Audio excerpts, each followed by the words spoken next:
المجالس والمحافل وهو صلى الله عليه وسلم جامع صفات الكمالية ومنفرد بخلقه وخلقه بأشرف الخصوصية فما من خلق برية محمود إلا وهو منقل عن سير الوجود أثبت في مسجد والحبيب وساله ولا مخلى في مسجده ومكانه أوصف عند القصد على مجزورا أخذت على نجم السؤال بإنانه فقد انبسط القلم في المجد لما أفاده العلم من فقائد مولد النبي الكريم فلا يتم الكتاب الكاملة مصطفى أمانتك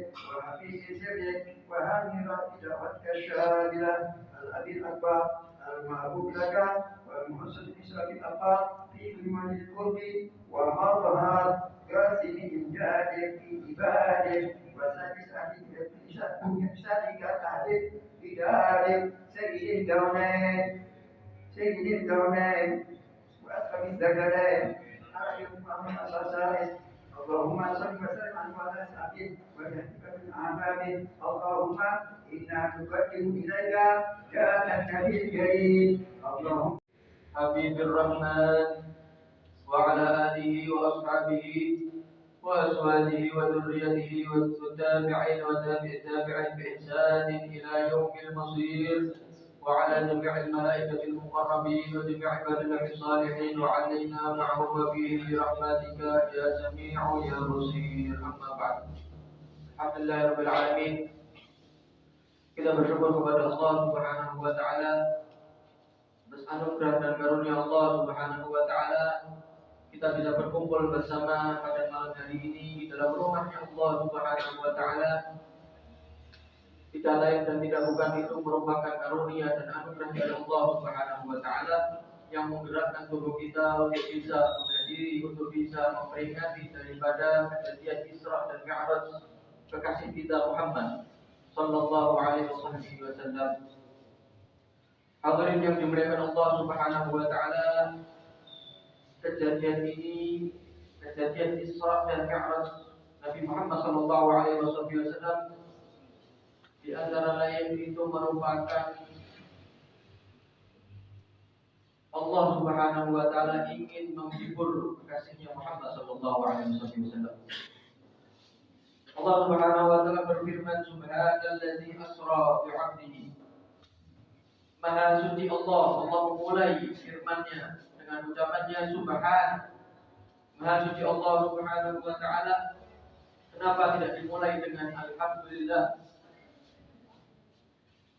Kenapa tidak dimulai dengan kata yang lain? Kenapa Allah Subhanahu wa taala memulai dengan kata subhana, mensucikan zat-Nya? Karena ini merupakan kejadian yang sangat luar biasa. Kejadian yang sangat luar biasa, yang di luar akal manusia, yang tidak ada yang mampu untuk melakukan hal ini, kejadian luar biasa ini kecuali Allah Subhanahu wa taala. Sehingga Allah mengatakan Subhana, maha suci Allah. Sama halnya ketika kita melihat sesuatu yang indah, kita melihat sesuatu yang indah, mobil yang indah, bangunan yang indah, gunung yang indah, maka kita mengatakan apa? Subhanallah, maha suci Allah Subhanahu wa taala. Itulah kenapa Allah memulai firman-Nya dengan Subhan, maha suci Allah. Karena peristiwa ini adalah peristiwa yang sangat luar biasa, menakjubkan. Alladzi asra bi'abdihi, yang telah mengisrakan. Siapa yang mengisrakan? Allah. Bukan Nabi Muhammad sendiri, tapi Allah yang mengisrakan. Yang telah mengisrakan.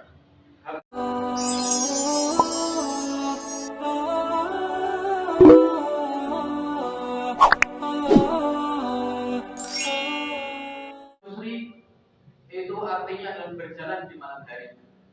Kayak kejadian Isra dan Mi'raj ini terjadi cuma satu malam. Suatu hal yang tidak masuk akal, luar biasa, menakjubkan. Terjadi pada satu malam. terjadi pada satu malam. Dari Masjidil Haram ke Masjidil Aqsa, dari Mekah ke Palestina, belum lagi Mi'raj. Dari langit pertama, langit itu ada 7 lapis. Langit pertama ke langit kedua itu perjalanan 500 tahun. Ini semua terjadi cuma satu malam, belum kembalinya. PP semuanya satu malam. Hal yang sangat luar biasa, menakjubkan.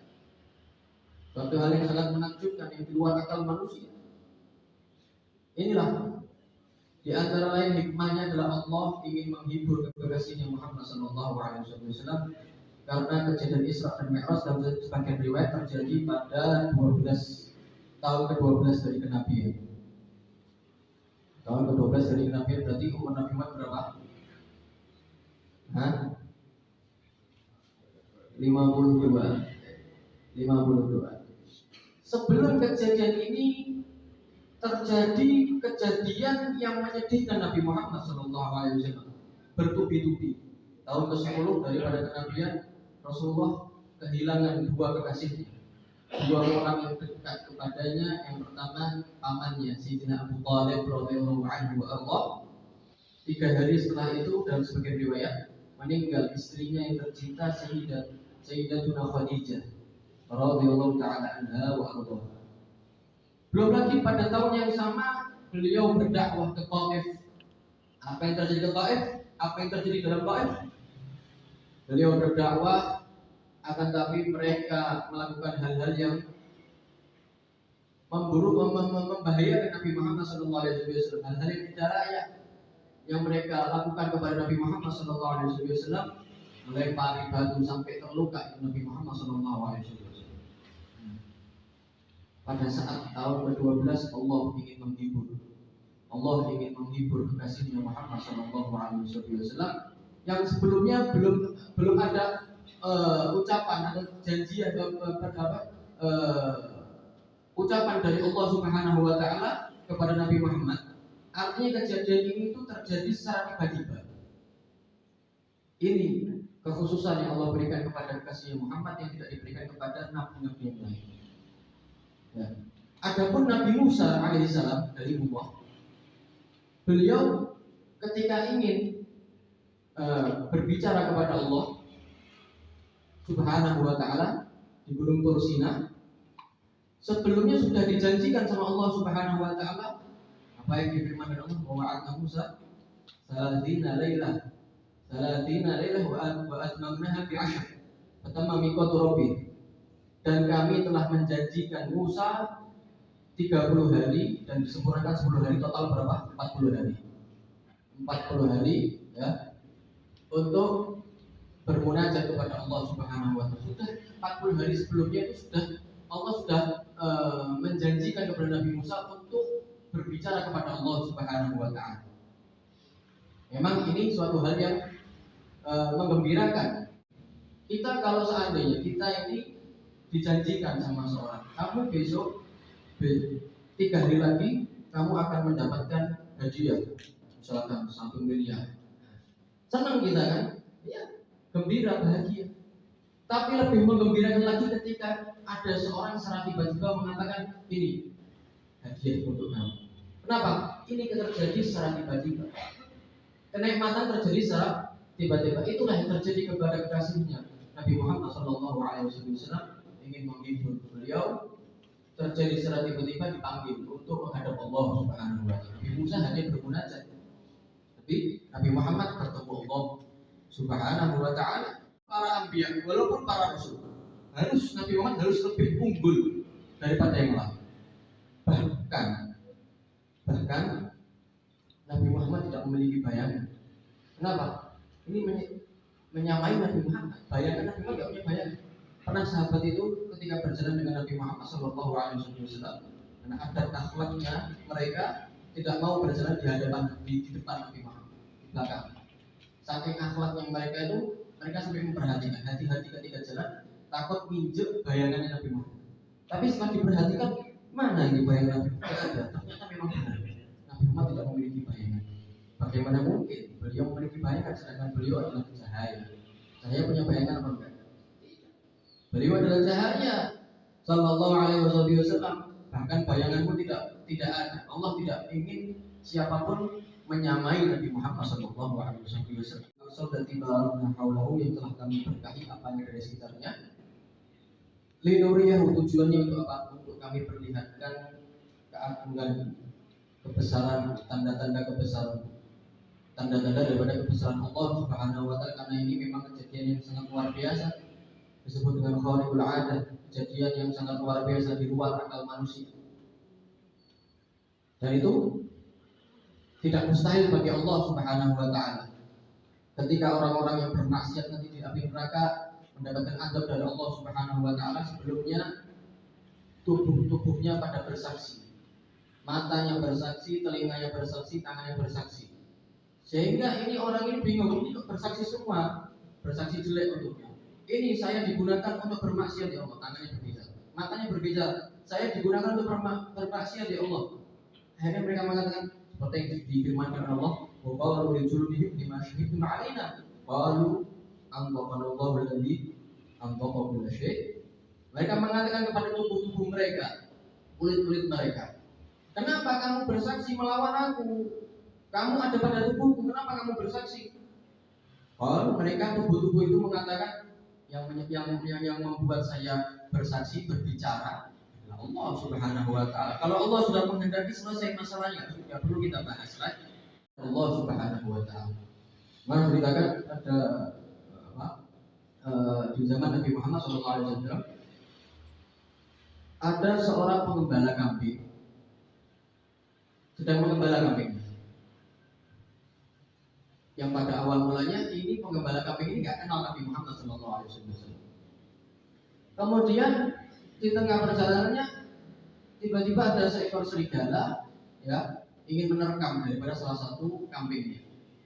Sampai sudah masuk ke dalam mulutnya ini, tapi belum ditelan. Ya, belum mati ini kambingnya. Dia ini pengembala ini berusaha untuk melepas daripada kambingnya dari mulut serigala ini. Ya, dia berusaha untuk melepas serigala ini, kemudian tiba-tiba berbicara dengan bahasa Arab ya. Dengan bahasa Arab. Astagfirullah. Ini rezeki Allah berikan kepadaku, kamu ingin menolak rezeki dari Allah? Ingin menghindari rezeki Allah berikan kepadaku? Ini rezeki sudah Allah berikan kepadaku. Serigala mengatakan seperti itu, berbicara. Sampai akhirnya kemudian serigala berbicara. Serigala kemudian mengatakan, apakah kamu ingin mengetahui apa yang lebih mengherankan, yang lebih menakjubkan daripada hal ini? Apa itu? Di sana di Madinah ada seorang bernama Muhammad bin Abdullah yang mengajak manusia dari kegelapan menuju ke jalan terang benerang.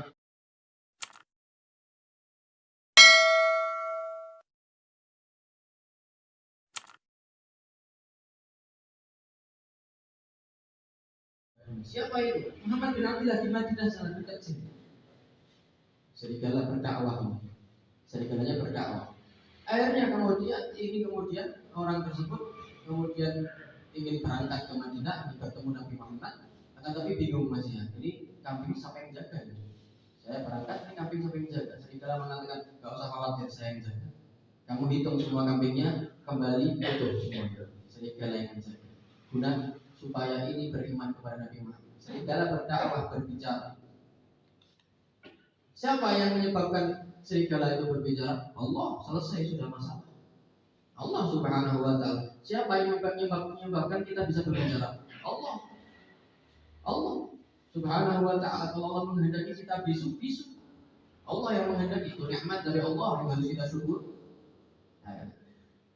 Linuriyahu min ayatina, untuk kami perlihatkan daripada keajaiban yang aku berikan, daripada tanda-tanda kebesaran. Kemudian terakhir Allah mengatakan innahu huwas sami'ul basir. Allah tidak mengatakan innahu ala kulli syai'in qadir. Innallaha ghafurur rahim, tapi Allah mengatakan innahu huwas sami'ul basir. Kenapa? Innahu, sungguhnya Allah sami' maha mendengar, al-basir maha melihat. Alasannya kenapa hikmahnya? Karena Allah mendengar dan melihat kekasihnya sedang sedih, sehingga Allah yang ingin menghibur kekasihnya Muhammad SAW bertemu dengan Allah Subhanahu wa taala, sampai akhirnya kemudian sebelum beliau Nabi Muhammad melakukan perjalanan Isra. Isra itu perjalanan bumi dari Masjidil Haram ke Masjidil Aqsa. Kalau Mi'raj itu perjalanan langit dari Masjidil Aqsa, Baitul Maqdis, menuju ke Arsy, menuju bertemu dengan Allah Subhanahu wa taala.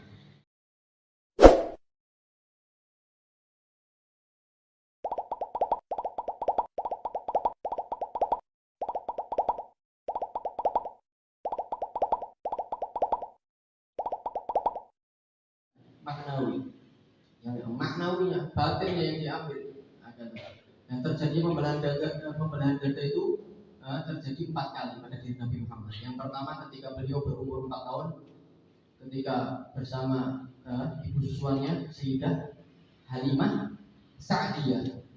Kemudian yang kedua ketika beliau berumur 10 tahun dalam satu riwayat. Yang ketiga ketika beliau diutus menjadi nabi. Yang keempat ini sebelum melakukan perjalanan Isra, beliau dibelah dadanya. Terjadi pembelahan dada ini seperti yang dikatakan oleh Ahmad bin Ali dalam Qaul Sidurat, "Mama akhrajal min qawlihi ada walakinnahum zaduhu dhuhran ala dhuhri." Tidaklah mereka malaikat itu mengeluarkan sesuatu pada dada Nabi Muhammad, diri Nabi Muhammad, kecuali menambah kesucian demi kesucian. Menambah, sudah suci ditambah suci. Maka tidak layak ketika kita memikirkan, memahami bahwa terjadi pembelahan dada itu malaikat membersihkan kotoran. Sayyid Muhammad Al-Maliki beliau mengatakan terjadinya pembelahan dada itu adalah bahwa Nabi Muhammad itu diutus wa ma arsalnaka illa rahmatan lil alamin. Kami tidak mengutus engkau wahai Muhammad kecuali sebagai rahmat bagi alamin. Alamin itu artinya apa? Bukan alam semesta. Dalam hadis mufassir, bagian ahli tafsir mengatakan bahwa alam itu maksudnya kullu ma siwa. Segala sesuatu selain Allah itu alam. Nabi Muhammad diutus kepada segala sesuatu selain Allah, termasuk juga siapa berarti? Setan kan ya. Termasuk segala sesuatu selain Allah. Dan berarti Nabi Muhammad itu punya rahmat kepada setan. Bagaimana? Ini terjadi pembelahan dada itu malaikat mengambil bagian rahmatnya Nabi Muhammad kepada setan diambil supaya Nabi Muhammad tidak rahmat kepada setan. Karena sudah dinas di dalam Al-Quran bahwa setan itu musuh yang nyata. Itulah hikmah terjadi pembelahan dada. Sampai kemudian setelah terjadi pembelahan dada, kemudian Nabi Muhammad berangkat dengan malaikat Jibril menggunakan buraq. Ya, menggunakan buraq.